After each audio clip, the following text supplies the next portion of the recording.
వృశ్చిక రాశి వారికి ఈ వారం వృత్తి ఉద్యోగాలు సానుకూలపడుతుంది. వ్యాపార రంగం కూడా చాలా అనుకూలంగా ఉంటుంది. ఆరోగ్యం పట్ల కొన్ని జాగ్రత్తలు తీసుకోవాలి. ద్వితీయ పంచమాధిపతి అయిన గురువు అష్టమంలో అంత అనుకూలంగా లేదు. ఆరోగ్యం పట్ల ప్రయాణాల విషయంలో కొన్ని జాగ్రత్తలు తీసుకోవాలి. ఏదైనా ఒక కార్యక్రమం అనుకుంటే అది అప్పటికప్పుడే పూర్తి చేయాలి అన్న సంకల్పంతో ముందుకు వెళ్తారు. కానీ కొన్ని నిర్ణయాలు తప్పు అవుతుంటాయి. మనం 10 మందికి చెప్పేటువంటి వాళ్ళం మనమే తప్పు చేస్తే ఎలా ఉంటుంది అన్న భావన ఎక్కువగా ఉంటుంది. ఏదైనా సరే ఒక నిర్ణయాలు తీసుకునేప్పుడు 10 మంది ఆమోదముద్రంగా ఉండాలి తప్పితే కానీ నాకు నేను కానీ చెప్తే నేను చెప్పింది అందరికీ వేదం అందరూ వినాలనే భావంతో మటుకు ఉండకండి. నాదే పై చేయి ఉండాలి అనే భావన ఎప్పుడు ఉండదు.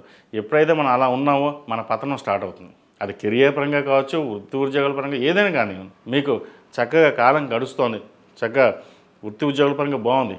దాని స్థిరత్వాన్ని పెంచుకునేందుకు ప్రయత్నాలు చేయండి. నూతన ఉద్యోగ ప్రయత్నం చేసేవారికి కాలం అనుకూలంగా ఉంది. ముఖ్యంగా విదేశీ సంబంధించిన వ్యవహారాలు సానుకూలపడతాయి. విదేశాలకు వెళ్ళడానికి చేతి దాకా వచ్చి చేజారిపోతుంటుంది. ఇదిగో ఇలా వచ్చింది, యూఎస్కి వెళ్ళిపోదాం, అన్నీ వచ్చింది అనుకుంటారు. ఎక్కడో కొరిగిపడడం, ఇది ఆగడం, H1B వీసాల విషయంలో కావచ్చు, లేదంటే ఏదో రకంగా అక్కడ ఆగడం అనేది జరుగుతుంది. సుబ్రహ్మణ్య స్వామికి అభిషేకాలు చేయడం, సుబ్రహ్మణ్య పాశుపత హోమం చేయించుకోవడం చెప్పదగినది. ఆరోగ్యపరంగా చిన్న ఇబ్బందులు ఏవైతే ఉన్నాయో ఆ జాగ్రత్త వహించడం చెప్పదగినది. సహోదరితోటి సఖ్యత ఏర్పడుతుంది. కుటుంబ సభ్యులతో కలిసి కాలాన్ని ఆనందంగా గడుపుతారు. ఏదైనా నలుగురిలో కలిసి ఉండాలనుకుంటారు. అయితే ఖర్చుల విషయంలో మటుకి జాగ్రత్త వహించాలి. సప్తమ వ్యయాధిపతి అయిన శుక్రుడు ద్వితీయంలో ఉన్నారు. ₹1కి 30 ఖర్చు ఉంటుంది. అది ఎలా ఖర్చు అవుతుందో తెలియదు. కానీ మంచి ఖర్చే చేస్తారు. కానీ వెనక ముందు చూసుకోకుండా విచ్చలవిడిగా ఖర్చు పెట్టడం కూడా మంచిది కాదు. వాటి విషయంలో జాగ్రత్త వహించండి.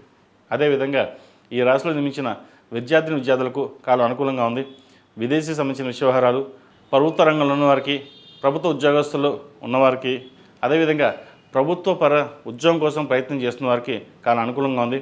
అదేవిధంగా ఈ రాశిలో జన్మించిన స్త్రీలకు వృత్తిపరంగా వ్యాపారపరంగా అనుకూలంగా ఉంటుంది. ఆరోగ్యం పట్ల జాగ్రత్త వహించాలి. స్థిరాస్తులకు సంబంధించిన సంబంధించిన వ్యవహారాలు అనుకూలంగా ఉంది. ఒక భూమిని కొనుగోలు చేస్తారు. ఈ రాశిలో జన్మించిన వారు ప్రతిరోజు ప్రతినిత్యం ఓం నమో నారాయణ ఒత్తులతోటి దీపారాధన చేయడం, అదేవిధంగా మంగళవారం నాడు సుబ్రహ్మణ్య స్వామికి అభిషేకం చేయండి. మంచి ఫలితాలు సంప్రాప్తిస్తాయి. ఈ రాశిలో జన్మించిన వారికి కలిసి వచ్చే సంఖ్య 7, కలిసి వచ్చే రంగు డార్క్ మెరూన్. ఏదైనా పని మీద బయటకు వెళ్ళినప్పుడు సోమవారం కానీ మంగళవారం అడిగిన వెళ్ళండి.